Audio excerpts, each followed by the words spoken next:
Hey guys, welcome back to Autocraft. और दोस्तों, आज हमारे पास एक ऐसी गाड़ी है, बल्कि एक ऐसी माफिया गाड़ी है जो कि इस इंडस्ट्री में मतलब जब से आई है 2002 शायद आई थी, उसके बाद से एकदम मार्केट किंग बनी हुई बैठी हुई है। मैं यहाँ पर बात कर रहा हूँ स्कॉर्पियो क्लासिक की। और यहाँ पर आप देख सकते हैं हमारे पास इसका एस वेरिएंट यहाँ पर खड़ा हुआ है। और इस वीडियो के अंदर में इसे रिव्यू नहीं करने वाले हैं, बल्कि यहाँ पर इसका ओनरशिप रिव्यू करने वाले हैं, क्योंकि हमारे साथ हैं जयेश भाई, जो कि हमारे बहुत पुराने दोस्त हैं। और यहाँ पर इनकी स्कॉर्पियो क्लासिक का हम पूरा वॉक अराउंड ओनरशिप रिव्यू करेंगे, जहाँ पर ये अपने एक्सपीरियंसेस कुछ बताएंगे हमें। और सबसे मज़ेदार बात ये है, लगभग ये गाड़ी 1.5 साल के आसपास पुरानी है। जी, 1.5 साल। 1.5 साल के आसपास पुरानी, तो बहुत सारे एक्सपीरियंस है और बहुत सारी चीज़ें जो हो सकता है मैं आपको ना बता पाऊँ, लेकिन वो भैया बता सकते हैं। तो चलिए शुरुआत करते हैं इस वीडियो की, लेकिन उससे पहले आपसे रिक्वेस्ट है, चैनल को सब्सक्राइब करेगा, वीडियो इंटरेस्टिंग लगे तो लाइक करना बिल्कुल मत भूलिएगा। चलिए स्वागत करते हैं जयेश जी का। नमस्कार सभी को, मेरा नाम जयेश पाठक है। मैं इंडिया पोस्ट में कार्यरत हूँ, बड़े चौराहे में, कानपुर में, हेड ऑफिस में। और ये हमारे भाई साहब आज आए हैं इसका ओनरशिप रिव्यू लेने के लिए। तो इसका रिव्यू मैं ऐसा बताऊंगा कि मतलब ये गाड़ी मैंने करीब 1.5 साल हो गए चलाते हुए, और मैंने इसको मतलब जानबूझ के मैंने इसको बेस वेरिएंट लिया था। भैया मैं एक चीज़ सबसे पहले जानना, आपने अभी लाइन बोली कि मैंने जानबूझ के बेस वेरिएंट लिया था। जी। तो जब आप ये गाड़ी खरीदने जा रहे थे, तो आपके दिमाग में और भी बहुत सारे ख्याल आए थे, क्योंकि 20 लाख रुपए आप रख लिए तभी जी, आप आगे बढ़े। जी तो सबसे पहले आता है कि ये गाड़ी आपने 1.5 साल पहले यानी कि 2022 में उठाई। जी जी उस समय एक गाड़ी और आ चुकी थी जो कि इसी का भाई कह सकते हैं आप, वो थी स्कॉर्पियो एन। तो आप उसकी तरफ क्यों नहीं गए? स्कॉर्पियो एन का देखिए, टू बी फ्रैंक, ये जो क्लासिक का जो लुक है, एक्चुअल में मैं सही बताऊं तो जो इसका लुक है और जो एन का लुक है, वो एन का लुक मुझे इतना पसंद है ही नहीं।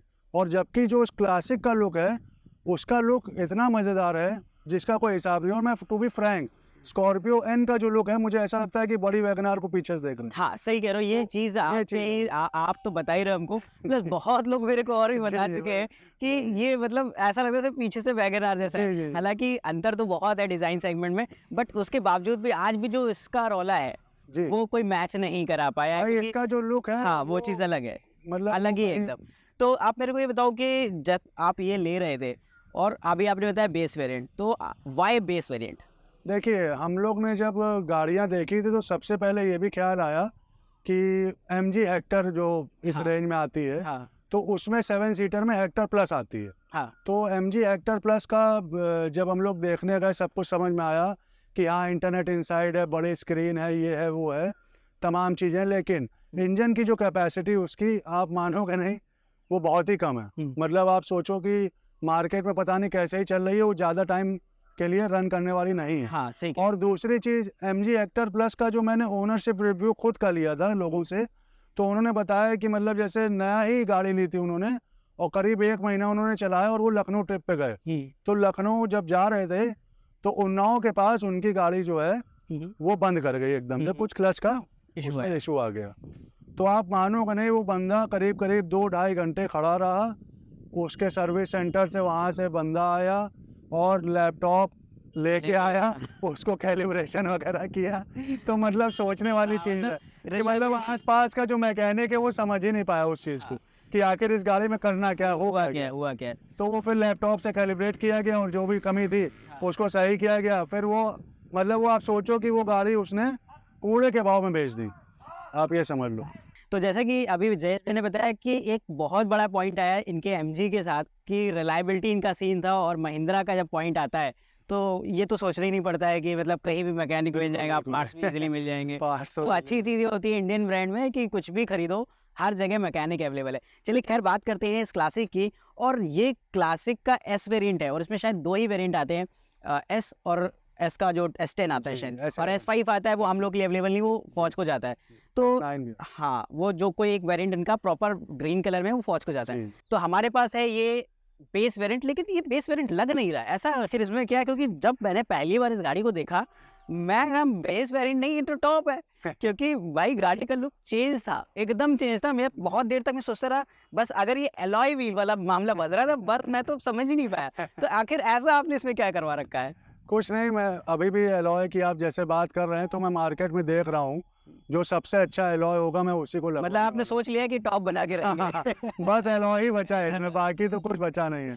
तो ये आप समझ लो, करोल बाग में एक दुकान है, वो भी परिचित की थी, हाँ, तो वहाँ से मैंने इसमें काम करवाया। तो यहाँ पे सबसे पहले आप देख रहे होंगे हाँ, ये डीरेल लाइट्स है, ये लगवाई है, नीचे फॉग लैंप हाँ। लगवाई थी, और ये जो क्रोम फिनिश ये है यहाँ क्रोम वाला वर्क कराया ये वर्क करवाया था, ये ग्रे वाला करवाया है।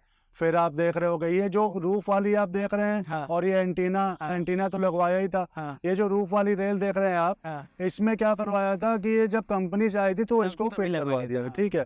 फिर आप ये देखिए, ये जो ग्रे कलर की फिनिश है यहाँ पे, हाँ। ये क्रोम जो बेस मॉडल में आता है उसमें तो ये सब पूरा ब्लैक प्लास्टिक होता होता है, है। पूरा ब्लैक। हाँ, तो ये मैंने ग्रे करवाया, और ये स्कॉर्पियो जो लिखा हुआ पूरी है, मैचिंग आपने कराई। ये मैंने इसको ग्रे पेंट करवाया प्रॉपर। तो ये गाड़ी आपको ऑन ये- कितने की पड़ी थी ये- और ये एसेसरीज के पास कितने की?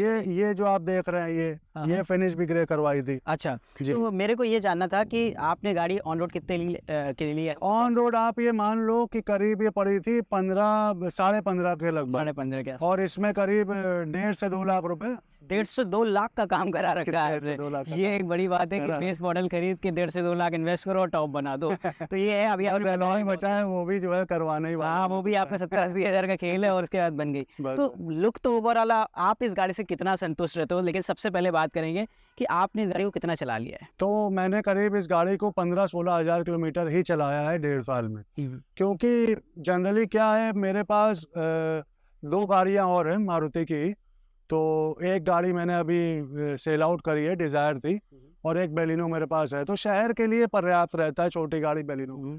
अब जैसे बाहर जाना है, कानपुर के, ये लखनऊ ही जाना है, तो फिर हम ये गाड़ी इस्तेमाल करते हैं। तो ये इसीलिए ले रखी है कि मतलब तो मतलब सिटी के अंदर आप इसे प्रेफर नहीं करते? सिटी के अंदर एक्चुअल में क्या है, कानपुर आप जानते हैं कि थोड़ा एरिया ऐसा है कि जाम बहुत लगता है यहाँ।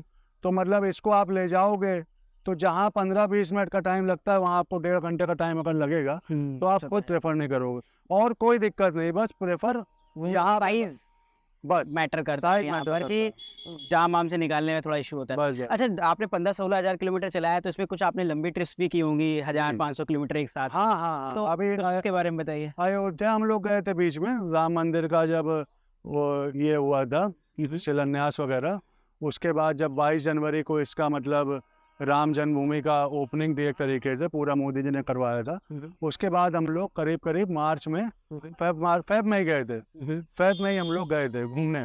तो अयोध्या साइड हमारा गांव भी लगता है, हाँ, तो हम लोग ने गांव में भी विजिट किया, और काफ़ी मतलब अयोध्या के अंदर भी खूब गाड़ी चली हमारी। 2-3 दिन हम लोग रहे वहाँ पे, और काफ़ी इंजॉय किया, फैमिली ट्रिप थी पूरी। तो उसमें ये रहा कि मतलब गाड़ी में किसी तरह की कोई दिक्कत नहीं नहीं है। आई। तो जैसा कि आप बता रहे थे कि आप अभी अयोध्या गए थे, तो मेरे को एक ये अंदर से क्यूरोसिटी आती है, क्योंकि मैं भी स्कॉर्पियो चलाता हूँ, कि इसने एवरेज कितना निकाला है? एवरेज देखिए, जो कंपनी क्लेम करती है 15-16 का। तो जो कंपनी क्लेम कर रही है उससे 1-2 का ऊपर नीचे रहता ही है। ऑन हाईवे कितना अप्रोक्स आ जाता है? ऑन हाईवे आ जाता है 17 के आसपास, 18 के 17 के आसपास। मतलब ये तो बहुत ही मतलब एकदम मतलब मिनिमल है। प्रॉपर आप चलाएंगे उसी 130 bhp का इंजन है शायद, क्योंकि इसका और मेरी स्कॉर्पियो में बेस मॉडल है, उसमें इक्वल इंजन है। जी। और ये चीज़ हम इसलिए मतलब इनकी बात पे मुहर लगा सकते हैं, क्योंकि मेरी गाड़ी भी 17 तक निकाल देती है हाईवे पर। सिटी के अंदर तो 12 के आसपास बैठता होगा, वही क्योंकि सेम मेरे वाला भी वही हाल है, क्योंकि थोड़ा बहुत वजन का अंतर हो सकता है गाड़ी का, बट इंजन सेम है तो ज़्यादा अंतर नहीं आएगा। जी। तो ये तो मज़ेदार बात है। अच्छा, ये बताओ आप मेरे को कि ओवरऑल गाड़ी से आप कितना संतुष्ट रहते हैं? मुझे तो लगता है कि जैसे लोग फॉर्च्यूनर लेते हैं भाई, हाँ। 40, 50, 60 जो भी उनका, लेकिन मेरे हिसाब से कि अगर आपको 7 सीटर लेना है, बजट में लेना है, और एक वो भी चाहिए कि हाँ, जैसे कानपुर में कहते हैं भौकाली लोग गाड़ी का, और नेता नगरी साइड भी, तो ये हर तरीके से मतलब एक तरीके से कहते हैं इसको, ये ऑलराउंडर गाड़ी है। इससे बढ़िया गाड़ी हो ही नहीं सकती मेरे हिसाब से, पर्सनल व्यू मेरा ये। अच्छा, एक चीज़ ये भी था कि आपने बताया था कि गाड़ी में काम करा है, तो इंटीरियर में क्या क्या वर्क हुआ, एक बार आप अगर आप हमारे व्यूअर्स को दिखाओ। जी जी बिल्कुल, आइए देख लो। अच्छा, ये चाबी मैं गौर कर रहा था, तो ये जी। चाबी महिंद्रा की जेन्युइन तो नहीं है, आपने शायद बाहर से लगा रखी है। नहीं नहीं, ये महिंद्रा की। महिंद्रा से ही है? जी मतलब बेस मॉडल में आपको साथ में मिली थी कि जी, आपके साथ में मिली थी। साथ में मिली थी? तो बड़ी कमाल की बात है। चलिए देखते हैं। लेकिन ये चाबी दूसरी बनवानी पड़ी थी, एक मिली थी। एक मिली थी? अच्छा जी। अच्छा अच्छा। अब जैसे यहाँ पे आप देख रहे होंगे, ये जो गियर बॉक्स है, इसके पीछे यहाँ पे इस जगह पे ये जो पूरा एरिया है, यहाँ पे रियर और फ्रंट विंडो का कंट्रोल दोनों थे। मतलब पीछे के भी जो विंडो का कंट्रोल था वो यहीं से ही था। लेकिन मैंने इसमें जैसे कि आप साइड में देख रहे होंगे और ये देख रहे होंगे, ये मैंने चारों विंडोज में लगवाया हुआ है। अच्छा, साइड में क्या क्या चेंजेस थे अगर बता पाओ आप? साइड में देखिए ये जो क्रोम का दिख रहा होगा आपको, ये हाँ, ये डिजाइन लगा है, ठीक है। डिजाइन लगा है। ये ग्रे पेंट, ये स्कॉर्पियो ब्लैक था तो मैंने इसको ग्रे करवाया, ठीक है। और ये जो है ये आपका फुटरेस्ट जिसे कहेंगे आप, हाँ, इसमें जो है ये एक्चुअल में कंपनी फिटेड है, ये मैंने बाहर से नहीं, ये एक्चुअल में एक्सेसरीज में आया था। अच्छा अच्छा। तो ये लगवाया था। फिर ये ऊपर रूफ रेल लगवाई थी, पीछे स्पॉइलर भी होगा जी, कि पीछे वेरिएंट में spoiler। शायद स्पॉइलर और जो आप इधर देख रहे हैं ये शार्क फिन एंटीना है, भी लगवाया आपने। शार्क फिन एंटीना है ये है। अच्छा, कैमरा वगैरह भी आपने फिर इसमें जी इंस्टॉलेशन जी। कराई होगी? तो कैमरा जो है इसमें रियर व्यू वाला, और ये जो है पूरी एक इंफोटेनमेंट इंस्टॉलेशन। एलसीडी इंस्टॉल करवाई थी। अच्छा अच्छा। इसमें पीछे कैमरा है, तो जब आप वही रियर का गियर लगाएंगे तो कैमरा अपने आप आ जाता है। ये मतलब को ओवरऑल इस पूरा खर्चा लगभग 2 से 2.5 लाख रुपए के आसपास। हाँ, डेढ़ से 2 के जी आसपास जी, का है। 1.5। तो एक हमारे व्यूअर्स को भी अंदाजा लग जाएगा कि अगर वो बेस वेरिएंट उठा के इसको टॉप बनाने जाए तो लगभग 1.5 तो सीधा सीधा आएगा, और जी। आप 70-80 हज़ार रुपए एलॉय का मान लो। जी जी। तो खैर ये तो एक अपना वो रहता है कि अपनी अपनी चॉइस है, किसी को पसंद है। जैसे मेरे को पर्सनली नहीं भी उतने अच्छे लगते हैं, मुझे लगता है गाड़ी जितनी ब्लैक हो उतनी अच्छी लगती है। जी, ब्लैक गाड़ी मजा ये इससे ये है, तो इसमें आप स्प्रे वाला पेंट लाओ, पूरे में मार दो, फिर उसके बाद आप लुक देखोगे, आपको कहोगे हमें एलॉय नहीं लगवाना, जी। वो अब बहुत जैसे प्यारा लगेगा। अब जैसे ये व्हील कवर लगवाया था, हाँ। तो ये व्हील कवर थोड़ा वेयर आउट हो रहा है। हाँ। लेकिन ये है कि मैं अगर इसमें एलॉय या कुछ इस तरह का प्लान कर रहा हूँ आगे, तो इसको मैं थोड़ा जांच परख के, जैसे मैंने गाड़ी जांच परख के ली है, उसी तरह एलॉय भी मैं 4 जगह पूछ के और अच्छे से देख दाख के, हाँ, तो मैं ये चीज़ है। तो सही है। बहुत अच्छा लगा कि आपने अपनी पूरी गाड़ी के बारे में हमें बताया। अच्छा, तारीफ तो अपनी गाड़ी की सब करते हैं, जी। हम भी बहुत करते हैं, लेकिन अगर हम कुछ नेगेटिव पॉइंट, ज़्यादा नहीं, कुछ नेगेटिव पॉइंट्स की बात करते हैं कि आखिर इसमें क्या ऐसा है जो आपको कम जचता है, तो वो आप बताओ मेरे को। कम जचता है हाँ। थोड़ा इसमें, जैसे मैं अगर कहूँ तो थोड़ा, जैसे मैंने अभी बात करी थी एमजी हेक्टर की, हाँ। तो थोड़ा उन लोगों ने, जैसे नहीं कहते कि थोड़ा फ्यूचरिस्टिक लुक दे रखा है कार में, हाँ। कि मतलब बड़ी डिस्प्ले, हाँ। और थोड़ा मतलब जिसे कहते हैं ओडोमीटर है, स्पीडोमीटर है, इन सब का जो मतलब तरीका है दिखाने का, तो वो सब थोड़ा फ्यूचरिस्टिक है, जो आजकल नई गाड़ियों में आप देखने को मिल रहा है। तो थोड़ा अगर इसको फ्यूचरिस्टिक लुक में ला सकते हैं, और ज़्यादा से ज़्यादा भाई महिंद्रा वाले अगर इसमें 1-1.5 लाख बढ़ा भी देंगे प्राइस को, हाँ। तो भी लोग उसको लेना प्रेफर करेंगे। तो ये चीज़ें हैं बस। तो नहीं, जैसे थोड़ा अगर फ्यूचरिस्टिक इसको अंदर इंटीरियर को थोड़ा और लग्जरी बना सकते थोड़ा और कर सके तो बहुत ही अच्छा होगा, मतलब फिर तो कोई मतलब ही नहीं है। लेकिन आपने स्कॉर्पियो एन आपने देखी भी होगी, हो सकता है ड्राइव भी की हो, जी। तो आपको ऐसा नहीं लगता कि जो कमियां इसमें गाड़ी ने छोड़ रखी थी, जो जिन फीचर्स की आप बात कर रहे हो, जिस लग्जरी की बात कर रहे हो, वो आपको एन में मिल जाती है? लेकिन भाई साहब दिक्कत ये है कि एन का जो लुक है, लुक तो हम हटा फ्रंट और अच्छा, बैक का, अगर ऐसी उसी से मैं हाथ जोड़ लेता हूँ। ऐसी कोई हाइब्रिड गाड़ी बनाई जाए जिसमें इंटीरियर स्कॉर्पियो एन का डाल दे और लुक इसका डाल दे, तो शायद मजा आ जाएगा। फिर तो आप समझ लो कि उससे बढ़िया कोई गाड़ी मार्केट में हो ही नहीं सकती। तो ये तो मजेदार बात आपने बताई है। महिंद्रा वालों को ये चीज समझनी चाहिए कि थोड़ा सा लग्जरी इसमें और बिल्कुल बिल्कुल बिल्कुल, मतलब ये चीज अगर हो गई तो आप समझ लो वारे नहीं आ रहे हैं, क्योंकि उसमें तो सनरूफ वगैरह भी दे रखी है। और बिल्कुल इसमें बिल्कुल ये तो पॉलिटिशियंस यूज करते हैं, सनरूफ आ गई तो मजा आ जाएगा। अब ये आप समझ लो सनरूफ भी लगवा सकते हैं, लेकिन कहाँ तक आदमी वो उतना ज्यादा सक्सेस भी नहीं होता है, वो आपको करवाना पड़ेगा होल छत में, वो काफी कुछ करवाना हाँ, पड़ता फिर वो आपको कहीं ना कहीं आपको भी नहीं अच्छा लगेगा कि आप नई नवेली गाड़ी में बस चलवा दो। ये चीज वो तो होता है। चलिए, बहुत अच्छा लगा आपके साथ इस गाड़ी के बारे में जान के, और बाकी आप ड्राइव कर चुके हो, आपने और सारी चीज़ें बताई हैं। बाकी अगर आप हमारे व्यूअर्स को इस गाड़ी के बारे में कुछ और बताना चाहते हो जो मैं पूछ ना पाया हूँ, तो आप वो भी थोड़ा बहुत अगर आपके मन में हो तो ज़रूर बताओ। मैं व्यूअर से बस यही कहूँगा कि जब भी आपको गाड़ी लेनी हो तो सबसे पहले आप ये डिसाइड करिए कि आपको कितने सीटर गाड़ी चाहिए। अगर 5 सीटर चाहिए तो बात अलग है, देखिए सिटी के लिए या जो भी।